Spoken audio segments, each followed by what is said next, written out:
Le jeudi 27 janvier dernier, Bethesda faisait la présentation de la future extension d'Elder Scrolls Online qu'on pressentait. Ce sera donc High Isle. On en avait déjà décodé l'essentiel du thème dans mes 2 précédentes vidéos, que je vous mets en fiche ici. Je vais y faire souvent référence, donc n'hésitez pas à aller voir avant de revenir ici. Et comme ça, vous pourrez comparer les prédictions avec la révélation officielle qu'on va passer en revue. Il y aura peut-être d'autres précisions d'ici la sortie du chapitre en juin prochain, mais aujourd'hui je vais essayer de vous emmener le plus loin possible avec les éléments dont on dispose. On va commencer par analyser la bande-annonce comme je l'avais fait pour celle du début du mois, puis passer en revue les principaux points de la présentation, côté lore, puis côté mécanique et leurs implications dans l'histoire. Et je conclurai avec plus de détails sur une maison de housing et sur les donjons qui arriveront bientôt avec le prochain DLC introductif, Ascending Tide. Sans attendre, voici la nouvelle cinématique de bande-annonce. Si vous l'aviez manqué, on va l'analyser plan par plan juste après.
L'ouverture se fait sur une vue d'ensemble de la baie de Gonfalon, le nom a été révélé après, où on reconnaît la ville portuaire vue dans la première cinématique, et qui semble être la capitale d'Île Haute, la future zone principale de l'extension.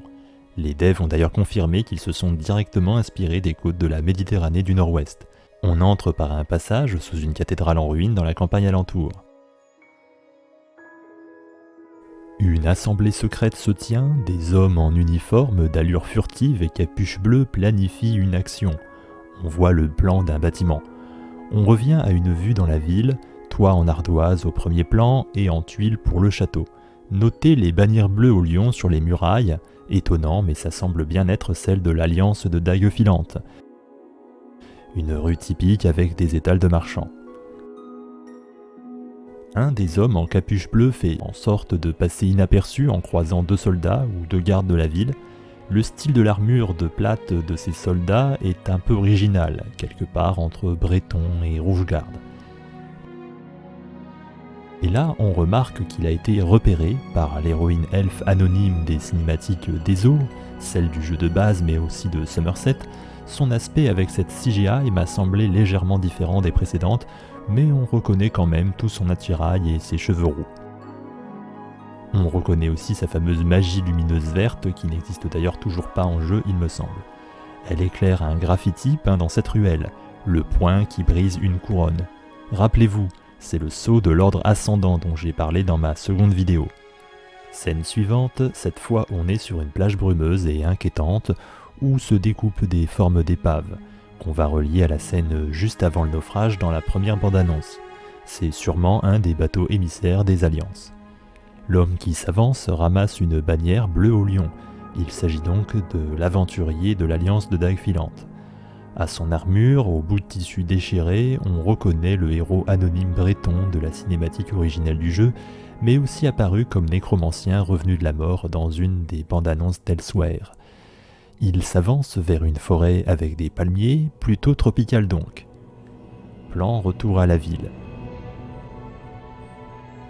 Les hommes à capuche bleue de l'ordre ascendant s'infiltrent au niveau du château, tuant les gardes en faction au passage. Ici, remarquez la présence des étendards du pacte de Keureben et du domaine Aldmeri également, de part et d'autre des portes. Peu après, l'héroïne Aldmeri enquête sur ses morts et est surprise par le héros de Dagfilante qui se présente de façon pacifique pour poursuivre ces mystérieux assassins.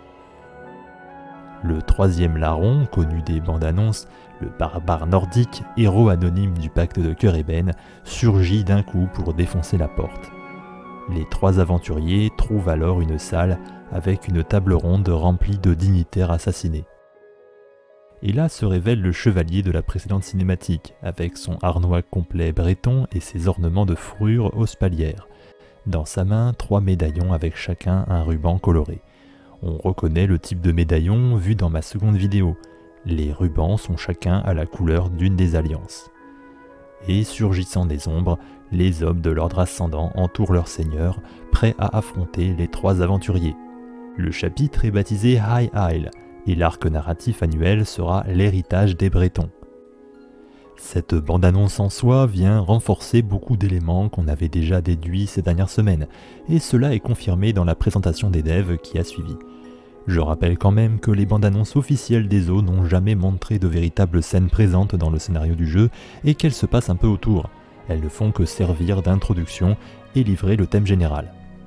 On verra donc bien le développement du lore breton, leur histoire profonde, leur société féodale inspirée de l'Europe médiévale tardive et des thèmes arthuriens, leur ascendance à la fois humaine et elfique, avec l'influence des hauts elfes de l'ex-hégémonie d'Irenni, mais aussi le druidisme, qu'on avait entrevu dans le jeu de base Anglais-Nombri dans son volet féminin avec la tradition des Wires.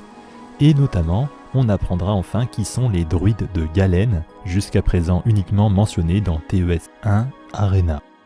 La présentation a aussi confirmé la localisation, l'archipel des Sistres effectivement, dans la mer abécéenne, uniquement connue par la carte dans TES-A Redguard.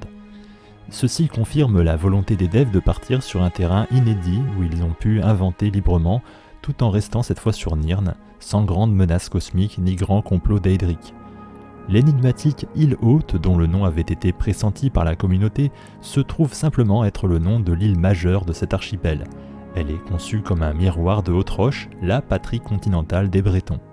La zone du chapitre couvrira aussi la seconde île, Aménos, qui est dotée d'un biome plus tropical.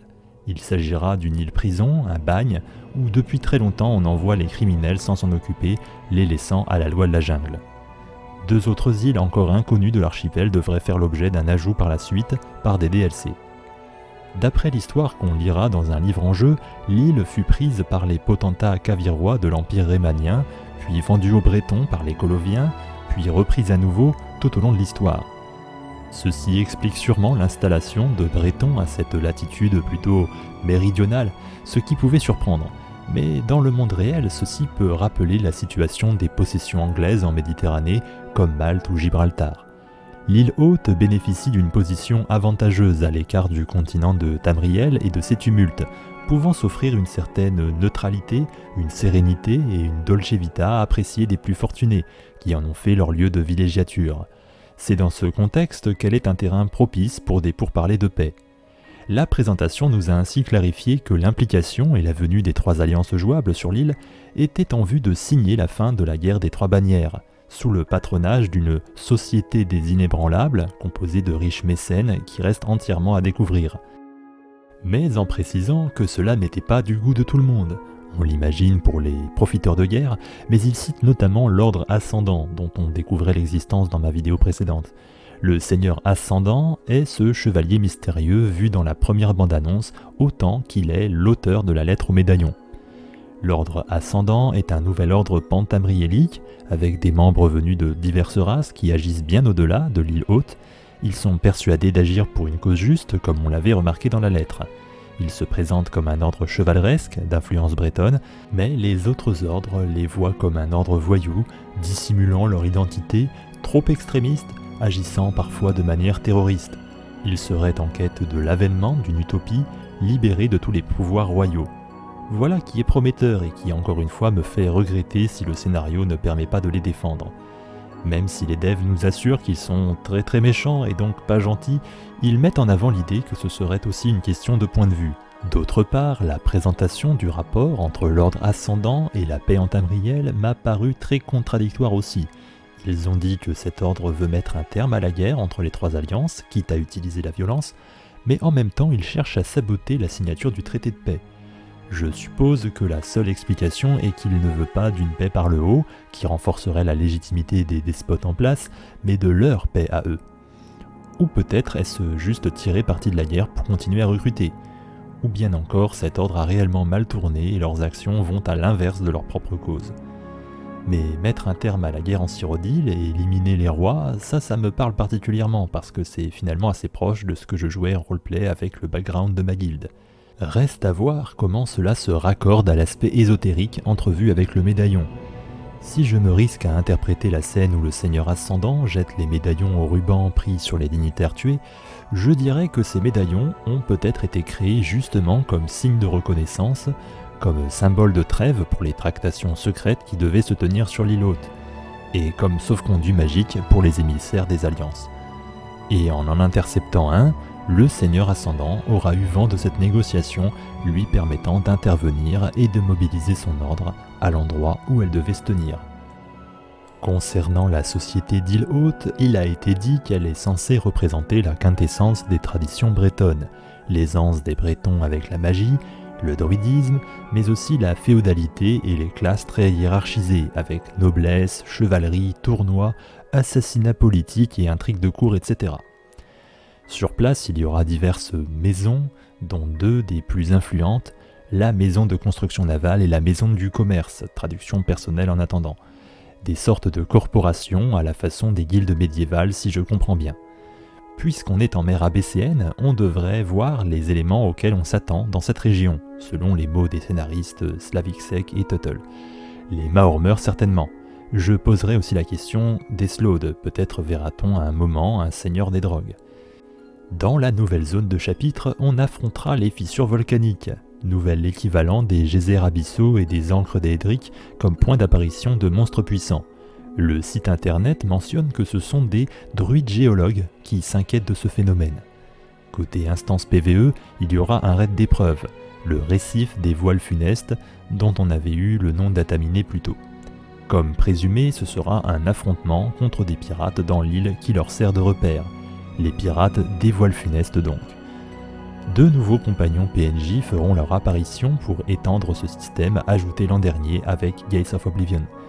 Il y aura Braise, magicienne Khajiit ayant grandi dans la rue, et Isobel Véloïse, chevaleresse bretonne aux valeurs chevaleresques justement. Dans les bonus d'achat, on a un wapiti blanc, l'élan de Palgivre, et son équivalent Fan en simple familier pour les précommandes. Leur texte d'ambiance indique qu'ils sont nés d'un rite de l'extrême nord-est de Haute-Roche, à Gehanna, dans le Vrodgar actuel. Le lien avec les Bretons est là, mais pas directement avec l'archipel des Sistres donc. On recevra aussi un chiot domestique comme familier, élevé par l'Ordre de la Flamme, cet ordre basé à Alcaire dans le jeu de base, dont je m'étais justement servi en illustration comme ordre breton de chevalerie typique pour ma seconde vidéo. La version collector propose en plus un Ornog en monture, nouvelle créature mi-chien, mi-cétacé primitif, vivant sur les côtes des Sistres, qu'on devrait donc également retrouver en tant que monstre sauvage dans la zone. Ainsi qu'un petit de Sench de Balfiera, référence à l'hégémonie d'Irenni et donc à la partie des ancêtres hauts elfes des Bretons. À savoir aussi qu'ils ont finalement programmé des montures de place qui seront probablement payantes comme vous vous en doutez, mais qui pour un certain public de niche trouvera sûrement son utilité, ou un certain style en effet. En revanche, pour la troisième extension de suite, et non, on n'aura ni classe ni nouvelle ligne de compétences, ce qui est assez décevant, ne nous mentons pas. Qui sait, peut-être partie remise à l'année prochaine pour mon aquamancien.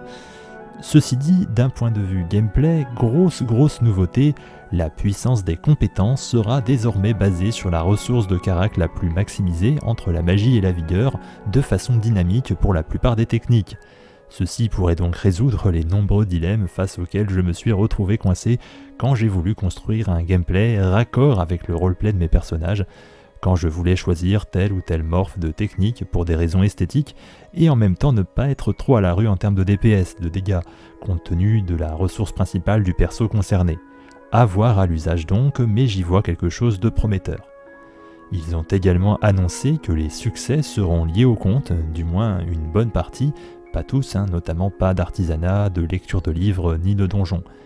Ce partage des succès à l'échelle du compte va surtout se répercuter sur l'affichage des titres. D'un côté, certains trouveront que c'est un peu dommage de réduire l'identité des accomplissements de chaque perso, en plaçant cela à un niveau méta-jeu, mais d'un autre côté, c'est aussi tellement plus pratique. Pour ma part, dans le cas des titres qui ont le sens le plus généraliste, mais qui sont trop longs à obtenir, c'est quelque chose que je pense utiliser sans regret. Sinon, la principale nouveauté de mécanique de jeu dont ils ont fait la promo lors de l'annonce, ce sera un système de jeu de cartes à collectionner interne, baptisé Récit de gloire. Sans être emballé par ce nouveau système, je me dis qu'il y aura peut-être des détails d'histoire intéressants à suivre qui iront avec. Est-ce que ce seront des cartes avec des personnages comme dans TES Legends, ou bien des cartes symboliques? Ils disent s'être inspirés du jeu de tarot. Nous verrons bien quel sera le potentiel de ce nouveau mini-jeu. Ils ont mentionné qu'on peut s'attendre à du contenu de housing. Reste à savoir s'il y aura un bateau ou un terrain sur l'île haute en milieu d'année. Mais déjà, on a l'occasion de voir sur le serveur test la prochaine nouvelle propriété payante, cette fois sous-marine et au thème corallien, la flèche de Voilmer, Sea Veil Spire. On y accède par bateau, comme c'était le cas de l'île de Topal, de la grotte colossale Aldmeri ou des chutes du maître de forge. Le bateau est sur le second quai de Pierre-Croix sur l'île de Betnik. En revanche, on ne voit pas, ou du moins pas encore, où la maison serait située sur Nirn. On peut supposer qu'elle est en mer abécéenne, compte tenu de la lumière vive et des coraux typiques de la région, déjà vus avec Somerset. Au niveau des murs et de toutes les constructions en général, notez le style architectural de type Ned, souvent associé à l'histoire de la zone de Redlorn, avec des motifs de serpents. Sachant que les Ned étaient ces humains antiques qui peuplaient Tamriel. Je vous lis d'ailleurs le texte d'ambiance de la propriété en VF. Au début de la première ère, une tribu pieuse de Ned suivit la tour jusqu'à une anomalie sous-marine où elle érigea un sanctuaire submergé. Plusieurs millénaires plus tard, l'édifice et l'anomalie sont encore là, refuge merveilleux et protecteur contre le monde de la surface. Puisque ça ne précise pas de quelle tour il s'agit, on doit comprendre que ces navigateurs Ned ont suivi la constellation de la tour dans le ciel étoilé. Ça laisse songeur sur l'origine certainement très lointaine d'une telle anomalie magique. Acheté et meublé, le mobilier sera un mélange de meubles orques, ordinaires, quelques éléments classés comme Ned à proprement parler. Le tout a sûrement été choisi pour donner une allure rustique et primitive, mais théoriquement humaine. Les piliers à brasero Ned sont retirables, ainsi que parfois certains éléments de corail. Cette bulle sous la mer est assurément très réussie, le paysage corallien et l'eau limpide du lagon en surface sont magnifiques. À titre personnel, ceci dit, je regrette la présence des constructions qui, comme toujours, viennent limiter le champ des possibilités de style et ce qu'on aurait pu en faire dans notre propre headcanon, notre propre histoire, pour peu qu'on dispose de fournitures de construction voulues. Je demande donc à voir dans quelle mesure ces constructions Ned et ce cadre seront raccordables ou non avec l'archipel des Sistres. Rappelons l'ordre de sortie des différents contenus sur l'année, avec un chapitre principal en juin contenant Île Haute et Aménos, mais qui sera précédé le 14 mars prochain, sur ordinateur, du DLC de pré-chapitre Ascending Tide, marée ascendante pour traduire. En plus de la maison payante qu'on vient de visiter, ce DLC rendra disponible une quête de prologue ainsi que 2 nouveaux donjons. 2 donjons dont j'avais spéculé le contenu dans la précédente vidéo à partir des noms dataminés. Mais voici cette fois leur véritable contenu. Un développeur les a déjà présentés sur le Twitch américain du studio. Depuis l'info de Data Mining, le donjon Enfant de Retour a été renommé. Il s'appellera en fait le Regret du Charpentier, Shipwright's Regret. On y retrouve Zagi, un Khajiit de forme d'Agui-Rat, œuvrant comme pirate, rencontré dans la zone de Senchal, Elsewhere du Sud. Il convoite les secrets de constructions perdues qui pourraient se trouver dans ce chantier de construction navale très ancien et abandonné, situé sur la côte est de Fandretour, une côte inédite normalement inaccessible. On apprend que c'est là que fut bâtie la flotte de toute voile, cette marine composite de Tamriel qui partit raser Thrace et la menace Slaude durant la première ère. Mais ce port fut abandonné suite à une terrible catastrophe dont on ne sait pas encore grand-chose, si ce n'est cette brume verdâtre malsaine et la présence de morts-vivants. Connaissant le penchant des Slaude pour la nécromancie et les infections, je serais tenté de parier sur une attaque de vengeance de leur part. L'instance nous propose d'affronter les restes de cette épidémie sous la forme de spectres et de globules de gelée, mais surtout de nous faire traverser une portion de forêt maudite où on croisera bêtes infestées, suturés végétaux et sprigands, pour arriver à la zone des cales sèches capturés par les fameux pirates des voiles funestes. Ce sont les pirates antagonistes prévus dans l'épreuve de raid du chapitre, rappelez-vous. Eh bien, spoiler, figurez-vous que ces pirates sont des Maormeurs, des elfes des mers. L'entrée en scène du boss de fin dans cet aperçu streamé m'a assez enthousiasmé car voilà exactement le genre de visuel dont je voulais parler pour une potentielle classe d'aquamancien. Et là on voit bien un Maormer manier les éléments de cette façon, un peu à la Avatar le dernier maître de l'air. C'est très prometteur pour le développement de la fantasy de classe, je trouve. Un succès offrira un memento, une perle océanique Maormer, avec un effet visuel de magie aquamantique aussi, à défaut d'une classe à part pour donner une saveur RP aux personnages liés à une magie de l'eau. Voyons enfin l'ère de corail. Il s'agira en fin de compte d'un îlot sauvage sur la côte reculée de l'extrême nord de l'île du Couchant. Cette petite île est absente des cartes, comme vous pouvez le remarquer ici.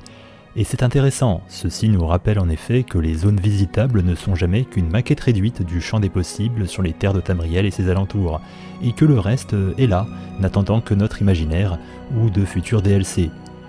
Les têtes connues dans ce donjon seront Yakarn, un sympathique fanfaron qu'on avait pu rencontrer dans une prison de Strosemkai, qui s'est fait capturer par l'ordre ascendant en essayant de reprendre la lettre et le médaillon de leurs mains. Et la capitaine Kellen, son amie, également croisée lors du début des aventures du côté Alliance de Dagfilante. Elle nous affirme qu'elle est venue à la rescousse et qu'elle aussi a été grassement payée pour reprendre le médaillon. L'entrée de l'ère de corail est infestée de Yagra. Rappelons que ces créatures sont arrivées sur les côtes du Couchant à la suite de la Cabale Abyssale, cette alliance entre des Slaude des mers et la triade de Prince d'Edra, Nocturne, Vilclavicus et Mephala. Les aventuriers se frayeront un chemin, d'abord entre les Yagra, dont un premier boss, puis dans les rangs de l'ordre ascendant, qui affrontent aussi cette vermine marine de leur côté, et qui eux occupent tout le fond de l'instance. L'endroit sert de lieu de reproduction pour les griffons du Couchant, comme le nom VO, Aerie, nous l'avait laissé deviner. L'instance se conclut en affrontant le chef ascendant local, qui a ordonné la torture de Yakarn.